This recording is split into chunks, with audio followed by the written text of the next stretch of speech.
ব্যবসা তো অনেকেই করছেন, কিন্তু ব্যবসা থেকে প্রকৃত অর্থে উন্নতি কি আপনারা করতে পারছেন?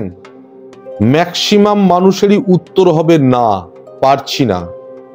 মাটির কলসিতে আপনি জল ভরছেন, এখন কলসির নিচে যদি ছেদ বা ফুটোটা বড় থাকে, আপনি পারবেন এই কলসিতে কোনোদিন জল ভরে রাখতে? আপনি যতই জল ভরুন না কেন, সেই জল কিন্তু বেরিয়ে চলে যাবে ড্রেন হয়ে। তার কারণ নিচের ফুটোটা বা ছেদটা বড় হয়ে গেছে।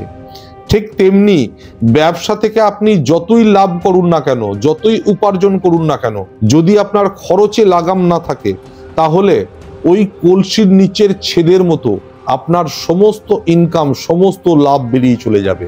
তাহলে আপনারা ব্যবসায় প্রকৃত অর্থে যে উন্নতি, সেটা কিন্তু চাক্ষুষ করতে পারবেন না। আমার জ্যোতিষ জীবনের অভিজ্ঞতায় বা সমস্ত অ্যাস্ট্রোলজারের ক্ষেত্রে এটা ঘটে থাকবে, যত ছোট বড় ব্যবসায়ীরা আসেন না কেন, প্রত্যেকের মুখের একটাই কোয়ারি বা প্রশ্ন, গুরুজি আমার ঠিকঠাক ব্যবসা চলছে না, ব্যবসা সেইভাবে লাভ পাচ্ছি না। আর আগে ব্যবসা খুব ভালো চলতো, এই মুহূর্তে ব্যবসায় মন্দা দেখা দিয়েছে, প্রচুর টাকা ঋণের দায়ে পড়ে গেছি। এখন আপনারা মাথায় এটা রেখে দেবেন, ব্যবসা ভালো চলার জন্য যে গ্রহটি আপনার পক্ষে থাকতে হবে, সেটির নাম হলো বুধ গ্রহ। যে ব্যবসায় আপনাকে ঢেলে পয়সা দিতে পারে, ঢেলে লাভ দিতে পারে। এখন এই বুধ গ্রহ যদি আপনার জন্য দুর্বল হয়, সহায় না হয়, তাহলে তার প্রতিকার স্বরূপ ম্যাক্সিমাম অ্যাস্ট্রোলজার যেটা প্রতিকার দেন, সেটা হলো একটা পান্না রত্ন আপনাকে ধারণ করতে বলবেন। এখন আপনি এসে বলছেন আমার এই মুহূর্তে ঋণ যোগ, প্রচুর টাকা ঋণে পড়ে গেছি, আমার ব্যবসায় মন্দা দেখা দিচ্ছে। ভাই, পান্নার তো দাম আছে, পান্না স্টোনটা যথেষ্ট এক্সপেন্সিভ স্টোন, আপনি কিভাবে ব্যবহার করবেন? তাহলে আপনি ব্যবহার করতে পারছেন না, দরকার নেই। আমি আপনাকে পান্না দিচ্ছি না, পান্না একটা পান দরকার।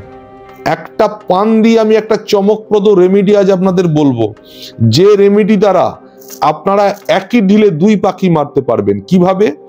একদিকে আপনার ব্যবসার উন্নতি দেখা দেবে, ব্যবসার যে বিক্রির মন্দা চলছিল সেইটা কেটে যাবে, ব্যবসায় বিক্রি বেড়ে যাবে, অন্য দোকান থেকে কাস্টমার টেনে আনবে। আর দ্বিতীয় দিক থেকে সেটা হলো আপনার ব্যবসায় যে লভ্যাংশ আপনি পাবেন, সেই লভ্যাংশ খরচের জায়গাটা ছোট হয়ে যাবে, অর্থাৎ খরচে একটা লাগাম লেগে যাবে, পয়সা হাতে আপনি ধরে রাখতে পারবেন। তাহলে একে বলে প্রকৃত অর্থে ব্যবসায় উন্নতি। আপনার ব্যবসার সেল বাড়ছে, আবার খরচের পরিমাণ কমছে, তাহলে অটোমেটিক আপনি ব্যবসায় উন্নতি চোখে দেখতে পাবেন। তো আজকে সেই চমকপ্রদ এবং আমি নিশ্চিতভাবে বলতে পারি 100% গ্যারেন্টেড একটা রেমেডি বলবো, যে রেমেডিটা পালন করে এমন কোনো ছোট বড় ব্যবসায়ী থাকবেন না যে এখান থেকে উপকার পাবেন না। যদি কারোর ক্ষেত্রে এরকম ঘটে থাকে যে আমার এই রেমেডি অক্ষরে অক্ষরে পালন করেছেন এবং তার উন্নতি আপনি দেখতে পাননি, অবশ্যই আমাকে ফোন করে জানাবেন এবং কমপ্লেন করবেন। আমি দেখব কেন তার এই কাজে লাগলো না। কারণ এই রেমেডিটা শুদ্ধ মনে করতে পারলে কোনো রাশি, কোনো নক্ষত্র দেখার দরকার নেই, সকলের ক্ষেত্রে প্রযোজ্য এবং সকলের জন্য এই রেমেডিটা কার্যকরী হতে পারে। তো কাজেই আশা করব আপনারা মন দিয়ে আমার ভিডিওটা পুরোটা দেখবেন এবং এই রেমেডিটা অক্ষরে অক্ষরে পালন করবেন। তো ভিডিওর মূল জায়গায় প্রবেশ করার আগে আপনাদের কাছে স্বনির্বন্ধ অনুরোধ, যারা নতুন ভিউয়ার্স এসেছেন, যারা এই ভিডিওটি প্রথম দেখছেন, তারা চ্যানেলটিকে সাবস্ক্রাইব করে নেবেন। আর যারা পুরানো ভিউয়ার্স বা নতুনও যারা দেখছেন, যদি ভিডিওটি ভালো লেগে থাকে লাইক দেবেন এবং শেয়ার করতে ভুলবেন না। তো আসুন, পান না, একটা পানের মাধ্যম দিয়ে আপনাদেরকে যে চমকপ্রদ রেমেডি দেবো, সেটা তো শোনার জন্য তৈরি হয়ে যান এবং সাথে সাথে পারলে একটা নোটবুক রেখে দিন, যেখানে আপনি প্রপারলি লিখে নিন কিভাবে আপনি এই ক্রিয়াটি করবেন, আপনি নিজেই করবেন। দেখুন, প্রথম আপনাকে বাজার থেকে একটি শুদ্ধ পরিষ্কার পান পাতা কিনে আনতে হবে। পান পাতাটা ভালো করে ধুয়ে নেবেন। পান পাতাটা ধুয়ে নেবার পর একটা শুকনো কাপড় দিয়ে আপনি পান পাতাটাকে মুছে নিলেন। এবার যে কাজটি করতে হবে, একটি ছোট পাত্রে একটুখানি লাল সিঁদুর এবং একটুখানি ঘি মিশ্রণ করে নিন, মিশ্রিত করে নিন। এর যে গোলাটা হবে, সিঁদুরের গোলাটা, সেটি এই অনামিকা আঙুল দ্বারা এই পান পাতার উপরে একটি সঠিকভাবে স্বস্তিক চিহ্ন অঙ্কন করে নিন। পান পাতার উপরে অনামিকা আঙুল দ্বারা ঘি এবং সিঁদুরের মিশ্রণ দ্বারা স্বস্তিক চিহ্ন আপনি অঙ্কন করে নিয়েছেন। এরপর আপনাকে করতে হবে 1 চিমটে আতপ চাল, 4টি ছোট এলাচ, 4 একটি লবঙ্গ এবং একটি গোটা সুপারি এই পান পাতার মধ্যে আপনাকে রাখতে হবে। রাখার পর আপনি পান পাতাটা ভালো করে মুড়ে একটি ছোট লাল কাপড়ের মধ্যে বেঁধে পুটলি আকারে বানিয়ে নিন।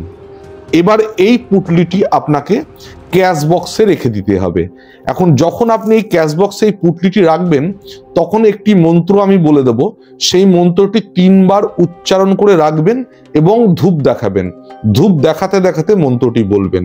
ক্রিয়াটি কোন দিন করবেন? যে কোনো দিন করতে পারেন এবং সেটা অবশ্যই সূর্যালোকের প্রথম পর্বে অর্থাৎ 9টার থেকে দুপুর 12টার আগে পর্যন্ত আপনাকে করতে হবে। যখন আপনি ধূপ দেখিয়ে এই জিনিসটা প্রতিষ্ঠা করছেন বা ক্যাশ বক্সে রাখছেন তখন আপনাকে একটা মন্ত্র উচ্চারণ করতে হবে। মন্ত্রটি হলো জয় শ্রী গণেশ শুভ লাভ, জয় শ্রী গণেশ শুভ লাভ, জয় শ্রী গণেশ শুভ লাভ। এই মন্ত্রটি উচ্চারণ করে ধূপ দেখিয়ে আপনি এই বানানো পুটলিটি ক্যাশ বক্সে প্রতিষ্ঠা করে রাখুন। আপনি যে কোনো দিন এটা করছেন, তবে পরিবর্তন আপনাকে প্রত্যেক সপ্তাহে করতে হবে। সপ্তাহের কোন দিনে আপনি এটাকে পরিবর্তন করবেন বা চেঞ্জ করবেন বা পাল্টাবেন, সেটি হলো রবিবার দিন। ওই সকাল 9টার থেকে দুপুর 12টার মধ্যে আপনাকে এটাকে চেঞ্জ করতে হবে, অর্থাৎ এটা পাল্টে দিতে হবে।